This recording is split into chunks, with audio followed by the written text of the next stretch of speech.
এখান থেকে একটুখানি বেরোলেই কিন্তু এখানে গঙ্গা, একটুখানি কয়েক স্টেপস গেলেই কিন্তু এখানে গঙ্গা স্নান করার সুযোগ আছে। মায়াপুরে এসে যদি ইস্কনের মধ্যে কোথাও থাকার সুযোগ না পান তাহলে আপনারা কোথায় থাকবেন? আর মায়াপুরে এসে অনেকে খোঁজ করেন যে এখানে গঙ্গা স্নানটা কোথায় হয়। তো আজকের এই ভিডিওতে সেটাও আপনাদের সাথে শেয়ার করব যে এখানে গঙ্গা স্নানটা কোথায় আপনারা করতে পারবেন। মায়াপুরে এসে যারা রুম খুঁজছেন একটু সস্তায় বা বিভিন্ন মানের বিভিন্ন দামের রুম খুঁজছেন তাদের জন্য আজকের এই ভিডিওটা। আমার পিছনে আপনারা নিশ্চয়ই দেখতে পাচ্ছেন যে ইস্কন মন্দিরের চূড়াটা দেখা যাচ্ছে। তো ওই ইস্কন মন্দির থেকে হেঁটে মাত্র 5 মিনিট আসলেই আপনি পেয়ে যাবেন এই যোগমায়া যাত্রীনিবাস। এই হোটেলটা আপনি যখন ইস্কন মন্দির থেকে হুলোর ঘাটের দিকে যাবেন তখন সেই পথে আপনার রাইট সাইডে পড়বে এই হোটেলটা। হোটেলে ঢুকতেই লেফট সাইডে পড়বে এনাদের রিসেপশন। আসুন তাহলে এবার দেখে নিই এই হোটেলের রুমের কন্ডিশন কেমন আর এই রুমের ভাড়া কেমন।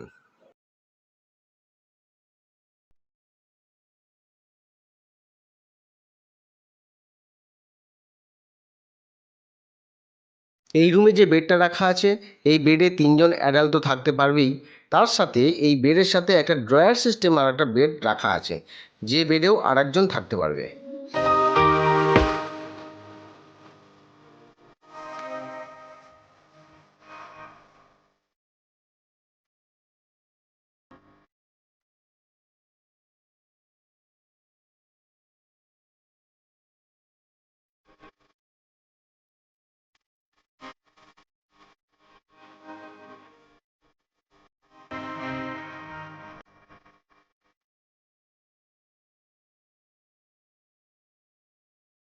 এই হোটেলে নন এসি কম বাজেটের রুমও আছে, 600-650 টাকা রেঞ্জের রুমও আছে, যেগুলো আমি গেস্ট প্যাকড থাকার জন্য দেখাতে পারলাম না।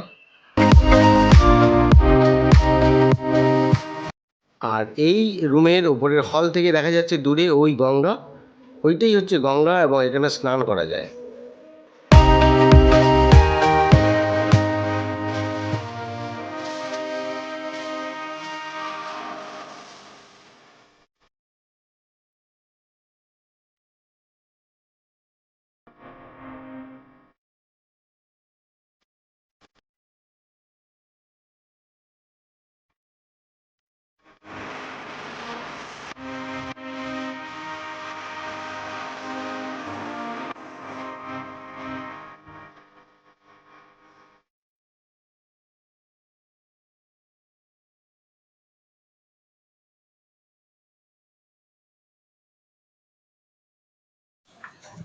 তো যে রুমগুলো দেখালাম রুমগুলো কিন্তু বেশ সুন্দর, একেবারে এসি রুম, খুব স্পেসিয়াস, বেশ বড় রুম, যোগমায়া যাত্রীনিবাস, একেবারে ইস্কন মন্দিরের কাছেই।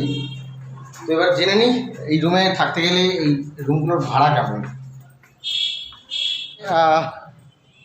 রুমের সাথে সাথে আরও কিছু ফেসিলিটিস আছে, যেমন ফ্রি পার্কিং আছে। এখান থেকে একটুখানি বেরোলেই কিন্তু এখানে গঙ্গা,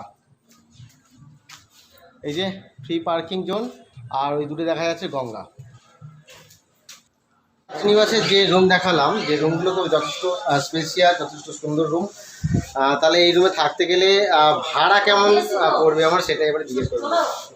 আমার নাম কুণাল, ঠিক আছে। আমাদের এখানে রুম রেন্ট স্টার্টিং আছে আপনার 650 থেকে 4050 পর্যন্ত। আচ্ছা, ঠিক আছে। তো আমি যে রুমগুলো দেখালাম সেই রুমগুলোর ভাড়া? দাদা যে রুমটা দেখালো, যে রুমগুলো দেখিয়েছে, রুমগুলোর ভাড়া হচ্ছে একটা 2550 আছে, একটা আছে আপনার 2050। এই জন্যই আছে যেটা আপনার কাউন্টার বেড আছে, নিচে কাউন্টার বেডটা ইউজ করলে আপনার একটা 2550 টাকা ভাড়া পড়ে যাবে। কাউন্টারটা যেটা প্রথমটা দেখালাম, কাউন্টার বেডটা এটা বেড ক্যাপাসিটি আছে 3 জনের, আর কাউন্টার বেড এক্সট্রা আছে, ঠিক আছে। কাউন্টার বেড বলবে ওখানে মানে যদি পিক সিজন হয়, মানে যেমন রেট আপ ডাউন হয়, রুমগুলো রেট আপ ডাউন হয়, যেমন ধরুন যে রুমগুলো রেট আছে রেট আছে আপনার ধরুন 3500-4000 টাকা হবে। ওনারা কয়দিন আগে বুকিং করতে হবে? আমাদের বুকিং সিস্টেম আছে আপনার সারা এই সোম থেকে রবিবার পর্যন্ত একই ডেট। শনিবার রবিবার ভাড়া আপ ডাউন করে। তো আমি শুনে নিলাম যে এখানকার রুমের ভাড়া দুটো রুম দেখিয়েছিলাম, যে প্রথম যে রুমটা দেখালাম সেই রুমে একটা এক্সট্রা বেড, একটা ড্রয়ার সিস্টেম আর একটা বেড, কাউন্টার বেড আছে। সেটা ইউজ করতে গেলে যদি কেউ ইউজ না করে ওটা, যদি কারো 2050 টাকা। তো যদি ওই বেডটা ইউজ করতে না লাগে তাহলে 2050, যদি ওই বেডটা ইউজ করতে হয় তাহলে কিন্তু আরও ভাড়াটা বেড়ে যাবে, 2550 টাকা হয়ে যাবে। আর আরেকটা যেটা রুম দেখালাম সেটা তো 2050 টাকা। আরেকটা ফেসিলিটি আছে, দুটো ফেসিলিটিস আছে। এখানে ফ্রি পার্কিং জোন আছে, নিজেদের গাড়ি এনে ফ্রি পার্কিং আপনারা রাখতে পারবেন। আর এখানে একদম ওয়াকিং ডিস্টেন্স গঙ্গা, যেখান থেকে গঙ্গা স্নান করতে পারবেন। আর ইস্কন তো একেবারে ওয়াকিং ডিস্টেন্স, মোটামুটি হেঁটে হয়তো 4 থেকে 5 মিনিট লাগে। আর আমিও রেকমেন্ড করছি আপনাদের, যারা এখানে আসতে চাইবেন অবশ্যই আসবেন। আর আসার আগে অবশ্যই আমি যে নাম্বারটা দিয়ে দিচ্ছি ওই নাম্বারে ফোন করে বুকিংটা কনফার্ম করে আসবেন। একটু দরদাম করবেন, একটু করলে একটু কম বেশি হবে আর কি। হ্যাঁ, একেবারে তো যেটা আমি বললাম এখানে যে রেটটা ওনারা বললেন একদম তো সেম হয় না, একটু দরদাম করবেন, একটু কম বেশি হয়ে যাবে। তো এই ভিডিও আজকে আপনাদের কেমন লাগলো অবশ্যই কিন্তু কমেন্ট করে জানাবেন। ভালো লাগলে লাইক শেয়ার অবশ্যই করবেন, আর আমার চ্যানেলটিকে প্লিজ সাবস্ক্রাইব করে রাখবেন। তো আজকে ভিডিওটা এখানে শেষ করলাম। ভালো থাকবেন, সুস্থ থাকবেন, ধন্যবাদ।